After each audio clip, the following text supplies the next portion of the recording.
Hello दोस्तों, स्वागत है आपका आपके अपने YouTube channel create wealth with Atul में। मैं हूं आपका दोस्त अतुल गोयल।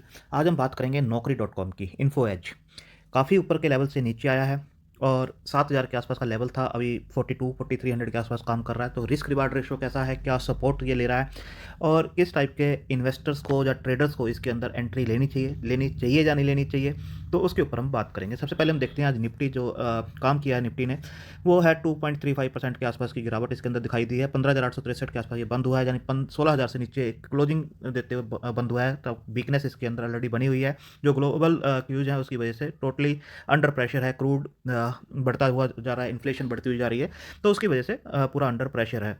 तो आप देखेंगे 52 वीक लो जो है निफ्टी का 14,151 के आसपास है और हाई 18,604 के आसपास है। तो अच्छा लेवल पे मिलते हुए इस टाइम नज़र आ रहा है। तो बेस इसका जो बनता हुआ नज़र आएगा, अगर और मार्केट प्रेशर में आती है तो 15,100 15,200 तक भी ये जाता हुआ नज़र आ सकता है।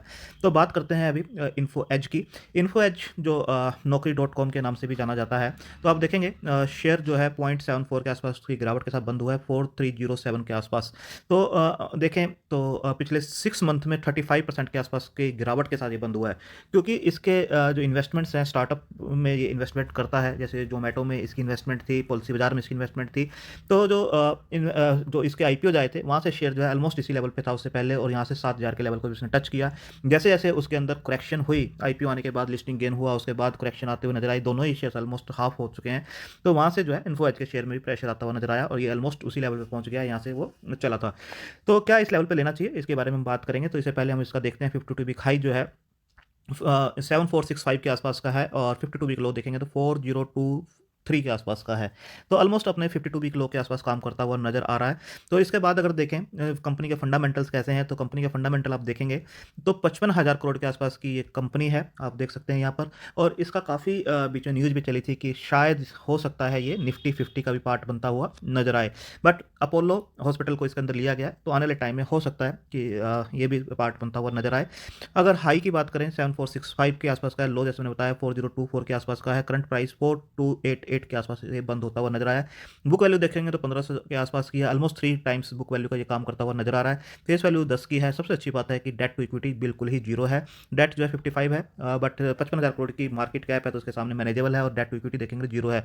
जैसे बताया मैंने, प्राइस टू बुक वैल्यू 2.86 के आसपास की निकल के आती है। कोई भी शेयर इसके अंदर प्लज नहीं है, आप देख सकते हैं 0% जो है प्लजिंग है। आरओसी और आरओई वो इतनी ज़्यादा इंप्रेसिव आपको नजर नहीं आएंगी, 3.67 और 3.06, क्योंकि हम देखते हैं ऑलमोस्ट 25% से ऊपर की जो रिटर्न्स होती हैं उसको ज़्यादा अच्छा कंसिडर माना जाता है, बट इसके अंदर इस टाइप का कुछ भी आपको नजर नहीं आएगा। जो शेयर है अपने 50 डे और 200 डीएमए दोनों से ही नीचे काम करता हुआ नजर आ रहा है। आप देखेंगे कि जो 50 डे डीएमए है 4897 के आसपास है, और 200 डीएमए 5264 के आसपास का 200 डीएमए है। तो अब शेयर जो है दोनों ही लेवल से नीचे काम करता हुआ नजर आ रहा है, 4280 के आसपास, तो दोनों ही लेवल से नीचे है। तो वीकनेस तो ऑब्वियस है, इसके अंदर बनी हुई है, पूरी मार्केट में इस टाइम वीकनेस का माहौल है। तो बात करते हैं रिजल्ट्स की। तो जो रिजल्ट्स इनके आए थे दिसंबर 2021 के, तो आप देखेंगे जो सेल्स थी वो रिवेन्यू जो थे बढ़ते हुए नजर आए, और देखेंगे पिछले कई क्वार्टर से ये रिवेन्यू जो है आपको इंक्रीज होते हुए नजर आएंगे 278 तक। अगर क्वार्टर ऑन क्वार्टर देखें तो 364 से 419 हुआ, और ईयर ऑन ईयर देखें 278 से 419 तक पहुंचते हुए नजर आए हैं। ऑपरेटिंग प्रॉफिट जो पिछले दिसंबर क्वार्टर में था -27 था, बट इस बार देखेंगे तो 114 है। ऑपरेटिंग प्रॉफिट काफ़ी मैटर करता है किसी भी कंपनी के लिए, और ऑपरेटिंग प्रॉफिट मार्जिन भी देखेंगे तो पिछले दिसंबर क्वार्टर में -10 थे, उसके बाद इंप्रूव होते हुए 9, 1, 10 और अब 27% के आसपास ऑपरेटिंग प्रॉफिट मार्जिन दिए हैं, और ऑपरेटिंग प्रॉफिट भी 114 के आसपास है, और सेल्स भी इंप्रूव होती हुई नजर आ रही है 419 के आसपास। अगर देखें इस क्वार्टर में जो इनके अदर इनकम्स हैं वो, और पिछले क्वार्टर में काफ़ी अच्छी आती हुई नजर आई। जोमेटो का और पॉलिसी बाजार के जो आईपीओ आए हैं 8315 और 4805 के आसपास, काफ़ी लो लेवल के ऊपर इन्होंने इन्वेस्टमेंट्स की थी, अब स्टेक अच्छा खासा इनके पास था। तो वहाँ से देखिए जो रिटर्न्स बनती हुई नजर आ रही हैं इनकी, काफ़ी अच्छी अदर इनकम है। और नेट प्रॉफिट्स देखेंगे तो 7371 करोड़ का जो है एक क्वार्टर का प्रॉफिट, नेक्स्ट क्वार्टर में देखिए 4598 का प्रॉफिट। तो ऑपरेटिंग प्रॉफिट्स इतने ज़्यादा नहीं है, बट अदर इनकम आप देखेंगे उसकी वजह से जो है प्रॉफिट्स, नेट प्रॉफिट जो है काफ़ी अच्छे आते हुए नजर आ रहे हैं। तो ओवरऑल देखेंगे जो बिजनेस है, स्टार्टअप्स में जो पैसा लगाते हैं, कुछ स्टार्टअप फेल भी होते हैं, कुछ स्टार्टअप नीचे भी जाते हैं, बट उनमें से कोई भी एक आधा स्टार्टअप भी हिट कर जाए तो काफ़ी अच्छा पैसा इनका बन सकता है। तो इसके बाद देखेंगे जो सेल्स है, अगर ईयर ऑन ईयर भी देखें तो 1120 के आसपास की सेल्स है। ऑपरेटिंग प्रॉफिट जो है 67 के आसपास का है। अदर इनकम जैसे आपने देखा कि अदर इनकम यहाँ पर भी काफ़ी इंपॉर्टेंट रोल रखती है, 1584, 286, और इसमें देखेंगे टीटीएम में 13,732 के आसपास की जो अदर इनकम इनकी आती हुई नजर आई है। अगर नेट प्रॉफिट्स देखेंगे तो 1407 थे जो मार्च एंडिंग इन्होंने की थी, बट अभी टीटीएम में देखेंगे 12,428 के आसपास का जो है नेट प्रॉफिट्स निकलता हुआ नजर आ रहा है। तो कंपनी के ऊपर डेट देख लेते हैं। मार्च जो 2021 में जो थी 65 के आसपास की डेट थी, उससे पहले 77, अब 56 के आसपास की डेट है, ये भी रिड्यूस होते हुए नजर आ रही है। रिजर्व्स देखिए कितने हाई हैं, 19,205 के आसपास, तो ये काफ़ी इंप्रेसिव है। अगर फिक्स एसेट देखें तो 285 के आसपास है, ये भी काफ़ी अच्छा है। तो हर जो प्लेटफॉर्म कंपनी है वो सेम नहीं होती है, जैसे जोमेटो है या पॉलिसी बाजार है, कार ट्रेड है, उस टाइप से नहीं होती है। कुछ फंडामेंटल भी काम करते हैं कंपनीज के अंदर, तो ये जो फंडामेंटल्स हैं इसके काफ़ी स्ट्रॉन्ग हैं, इंप्रेसिव हैं। अगर इसके बाद बात करें शेयर होल्डिंग पैटर्न की, तो प्रमोटर की होल्डिंग आप देखेंगे 38.4 के आसपास बनी हुई है। एफआईआई का स्टेक जो है 37 पॉइंट्स जो है 37.77 से 36.37 हुआ है, 1.5% जरूर डाउन आया, बट डीआई की होल्डिंग देखेंगे 13.61 से 14.36 गई है। तो डीआई का जो है होल्डिंग इंक्रीज हुई है, एफआई की होल्डिंग थोड़ी सी डिक्रीज हुई है। पब्लिक की होल्डिंग देखेंगे तो 10.11 से 10.78 के आसपास है, बट इसके अंदर भी आप देखेंगे तो 6% के आसपास का जो स्टेक है वो काफ़ी स्ट्रॉन्ग हाथों में है। पब्लिक के पास सिर्फ देखेंगे 10.78 में से अगर 6 को माइनस करें तो 5% के आसपास ही पब्लिक के पास है, बाकी सब स्ट्रॉन्ग हाथों में शेयर इसके नजर आते हैं। इसके बाद अगर देखें तो कंपनी का जो ऑफिस है या स्ट्रेंथ है, आप देखेंगे जो इनका नेटवर्क है वो भी नेटवर्क को यहाँ पर देखेंगे कि जो नेटवर्क है इनका काफ़ी स्ट्रॉन्ग है।